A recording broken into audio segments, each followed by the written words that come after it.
Assalamu alaikum hormatly mekendешler. Bugün 4 mart 2022 yıl Özgön şahrındayız. Bugünkü Özgön şahrındağı kurs valyuta boyunca görsetmekçiyiz. Andыктан biz менен birге olup kanalga каттала кетиңиздер. Алар андан кийин банк компаниясында доллар 95 болот экен. 100 доллар сасаңыздар 9500 болот. Нол күнгө бир аз чагылыш көрүнүп алат экен. Ал эми рубль 1000 рубль сасаңыздар 850 сом болот экен аглар. Алар андан кийин Бакай банкта доллар 93 болот экен. 100 доллар сасаңыздар 9300 болот. Рубль болсо 0.78 болот экен.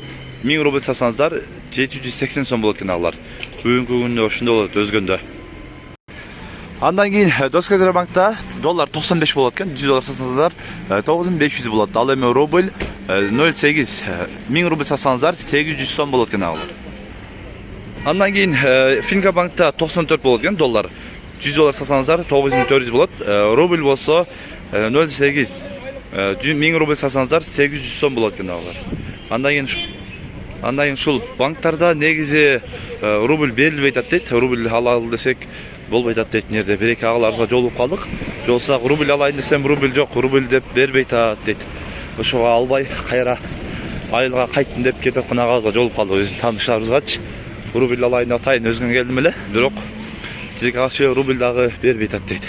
Мына ушундай болот бүгүнкү күндө Өзгөндө. Андыктан каналга каттала кетиңиздер. Буюрса биздин каналдан ушундай курс валюталарды дагы көрүп турасыздар.